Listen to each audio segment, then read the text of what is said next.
Hello and welcome to add-on. Question है apply regular falsy method to find the real root of the equation x log 10x minus 1.2 is equal to 0. Correct to two decimal places. So इसमें हमें function के given है f of x is equal to x log base 10x minus 1.2 and हमें इसकी root approximate करनी है by using regular falsy method. This method is also known as method of false position and the iteration method. The formula is given by Pn is equal to Bn minus f of Bn in bracket Bn minus An divided by f of Bn minus f of An, जिसको हम simplify करके लिख सकते हैं Bn product में f of Bn minus f of An minus f of Bn in bracket Bn minus An divided by f of Bn minus f of An, जो simplify होके आ जाएगा Bn f of Bn minus Bn f of An minus f of Bn plus f of Bn An, क्योंकि बाहर minus है तो bracket में क्या हो जाएगा plus divided by f of Bn minus f of An. अब इसमें क्या कैंसिल हो रहा है, ये वाला पार्ट हो गया कैंसिल. हमारे पास क्या बचेगा, this is equal to f of Bn An, हमने पॉजिटिव टर्म पहले ले लिए, f of An Bn minus f of An minus Bn f of An divided by f of Bn minus f of An. This is also the correct form. तो हम ये इन दोनों में से कोई भी फॉर्म याद कर लेंगे. जब भी रेगुलर फॉल्सी मेथड आएगा वी यूज दिस फॉर्म, जिसमें Pn क्या है, it is the point which is going closer and closer to the root. अब रूट कहाँ लाई करती है, it lies on the x axis. जब भी कोई फंक्शन है, suppose this is the function, ये जहाँ जहाँ एक्स एक्सिस को कट कर रहा है वो क्या होती है, इसकी रूट होती है. इसमें जो आइडिया है वो क्या होता है, हम यहाँ पे कोई फंक्शन लेते हैं, suppose this is a function y is equal to f of x and इसकी रूट यहाँ पे है. तो हम क्या करते हैं, हम एक लाइन इंटरसेप्ट ले लेते हैं, यहाँ पे इसके दो क्लोजिंग पॉइंट ले लेते हैं an एंड bn. यहाँ से एक लाइन जाती है जिसमें ये पॉइंट आता है bn. अब ऐसे ही जैसे हमने ये लाइन ली है, ऐसे ही हम और लाइन ले लेते हैं, देन और लाइन लेते हैं. तो ये क्या हो रहा है, जो पॉइंट आ रहा है ना pn, ये क्लोज होता जा रहा है. सपोज इसको हम ऐसे लिख सकते हैं. नाउ अगर क्लियरली ड्रॉ करता है इसे like this, this is a graph y is equal to f x and the closing point यहाँ पे है an एंड यहाँ पे है सपोज bn. तो ये वाला कर्व पे जो पॉइंट है ये क्या हो जाएगा, bn comma f of bn. ऐसे ही ये वाला पॉइंट क्या हो जाएगा, an comma f of an. ये an यहाँ पे नहीं है, an x एक्सिस पे एंड bn यहाँ x एक्सिस पे. अब ये करते हैं, हम एक लाइन इंटरसेप्ट लेते हैं, x इंटरसेप्ट जो x एक्सिस को कट कर रहा है और दो पॉइंट्स को ज्वाइन कर रहा है, that is passing through the points an comma f of an and bn comma f of bn. अब यहाँ पे पॉइंट आ रहा है pn. फिर इसके साथ हम यहाँ पे लेंगे एक और पॉइंट, यहाँ पे बनेगा, वो क्या बनेगा, pn comma f of pn. अब इसके साथ हम लाइन इंटरसेप्ट लेंगे तो वो और क्लोज होगा. ऐसे ही इसके साथ यहाँ पे एक और पॉइंट आएगा, लाइन इंटरसेप्ट लेंगे और क्लोज आएगा. सो हम क्या कर रहे हैं, हम रूट के क्लोज जा रहे हैं by every pn. So pn is the closest point जो रूट की तरफ जा रहा है. सो हम ये आइट्रेशन में यूज करेंगे p1, p2, p3, p1 first iteration, p2 second and p3 third. अब ना हमें क्या करना है, ये तो हमने विजुअलाइज कर लिया कि ग्राफ ऐसा है. अब ग्राफ की शेप कुछ भी हो सकती है. अब जरूरी नहीं है कि an है, bn है, उसमें हमारा पॉइंट क्या आया, pn सॉरी. सो अब ये जो pn है, इसके बाद हमारे पास जो इंटरवल है ये दो पार्ट्स में ब्रेक हो जाएगा. an बचेगा और pn बचेगा, दूसरी तरफ pn बचेगा और bn बचेगा. अब यहाँ पे डिलेमा है कि जो नेक्स्ट रूट है वो कहाँ लाई कर रही है, an और pn के बीच में लाई करेगी या pn एंड bn के बीच में लाई करेगी. तो उसके लिए हम क्या करते हैं, सो पॉइंट्स और स्टेप्स जो हम फॉलो करेंगे इस मेथड को सॉल्व करते वक्त, सबसे पहले find an and bn point such that f of an multiply f of bn is less than 0. That is f of an या तो नेगेटिव है और f of bn पॉजिटिव है, या फिर अपोजिट है, ये पॉजिटिव है और ये नेगेटिव है. सो दैट इन दोनों का प्रोडक्ट क्या आना चाहिए, 0.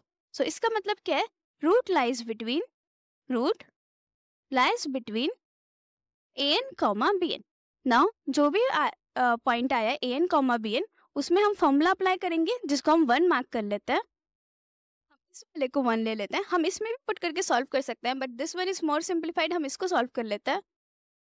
सो सपोज ये पॉइंट क्या है, a1 कॉमा b1। सो हमारे पास p1 क्या आएगा, p1 is equal to b1 minus it is a1 f of b1 minus b1 f of a1 divided by f of b1 minus f of a1। First iteration के लिए होगा। अब next हमारे पास p1 जो आया है, अब ये किसके बीच में, a1 और b1 के बीच में। अब हमारे पास दो इंटरवल आ रहे हैं, a1 comma p1 and b1 comma b1। सो दो इंटरवल्स हमारे क्या आ रहे हैं, a1 p1 and p1 b1।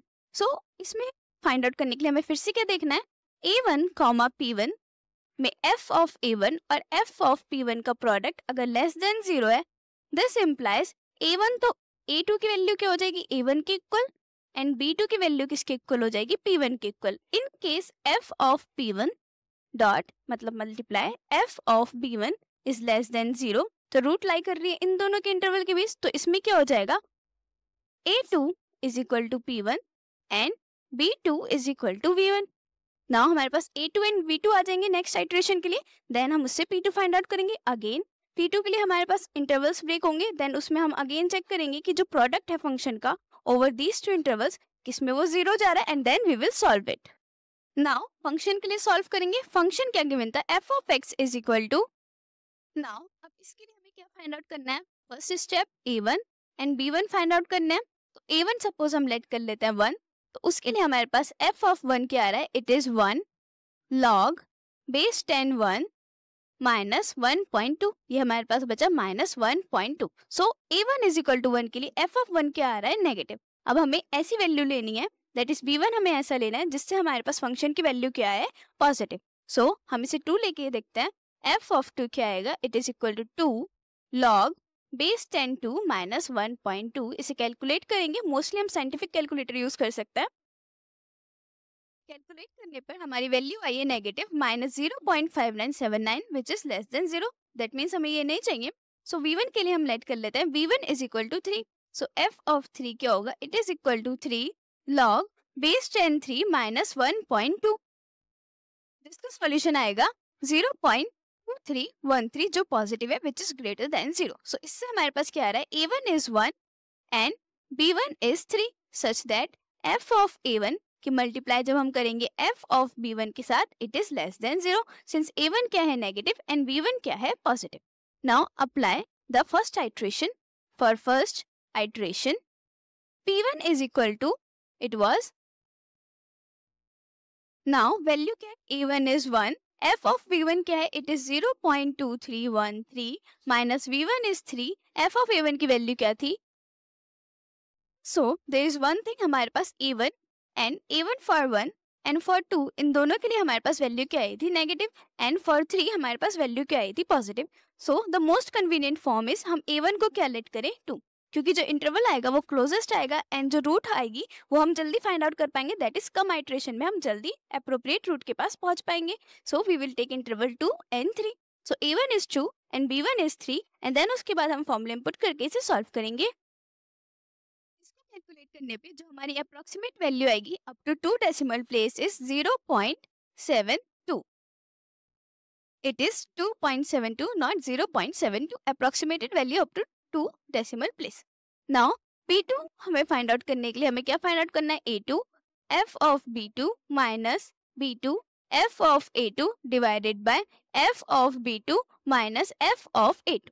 Now a2 and b2 find out करने के लिए हमें क्या देखना होगा, इंटरवल में f ऑफ p1 पे वैल्यू क्या आ रही है, f ऑफ p1 क्या है, f of 2.72 which is equal to 2.72 log base 10 2.72 minus 1.2। इसकी वैल्यू क्या आएगी, इसकी वैल्यू आएगी negative minus 0.0170 which is less than 0। अब हमारे पास क्या था, f ऑफ a1 क्या था हमारे पास less than 0 and f of b1 हमारे पास क्या था, ग्रेटर देन 0। अब ये लेस देन 0 आ रहा है तो ये किसको सेटिस्फाई करेगा, f of p1 multiply f of b1। क्योंकि इट इज नेगेटिव, जो नेक्स्ट इंटरवल होना चाहिए वो किसके लिए होना चाहिए, पॉजिटिव वैल्यू के लिए। सो हमारे पास next interval is P1 comma B1. This implies A2 is equal to P1 and B2 is equal to B1. सो हमारे पास A2 क्या आ जाएगा, A2 P1 क्या था हमारा 2.72 and B2 is equal to B1 जो हमारा था 3. अब इसके लिए हम सॉल्व करेंगे नेक्स्ट आइट्रेशन। नाउ इसमें हमने वैल्यू पुट करी है एंड इसकी अप्रोक्सीमेटेड वैल्यू आ रही है 2.72, something like 2.72। Mistake f of b2 के प्लेस पे I by mistake wrote f of a2, so यहाँ पे ये आएगा 0.2313 एंड यहाँ पे माइनस b2 के प्लेस पे 3, f of a2 हमारा था माइनस 0.0170 क्योंकि a2 हमने क्या लिया है 2.72 and f of a2 is minus 0.0170 divided by f of b2। b2 हमारे पास है here again f of b2 क्या है, it is 0.2313 minus f of a2 हमारे पास क्या है माइनस में 0.0170। This is the correct form.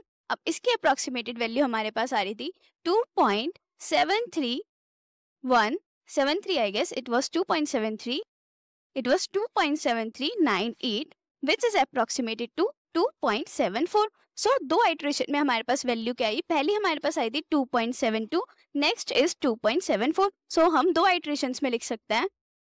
Since question में हमें नंबर ऑफ आइट्रेशंस नहीं गिवन है, हम दो आइट्रेशंस के बाद लिख सकते हैं the approximated root is here the approximated real root of function f of x is 2.74 in the second iteration. जब हम थर्ड आइट्रेशन करेंगे तो मोस्ट प्रोबेबली वो 2.74 अप्रोक्सीमेट होके आएगी, या हो सकता है 2.75 थोड़ा बड़ा हो जाए या फिर 2.73 पे ही रुक जाए। So the approximated root is 2.74. So this is how we use regular falsy method. Remember the formula for iteration and these steps कि हमें a and b n कैसे आइडेंटिफाई करना है, देन उसके बाद जो हमारे पास दो इंटरवल आएंगे उसमें से हमें कौन सा इंटरवल नेक्स्ट आइट्रेशन के लिए चूज करना है। So this is it for this video.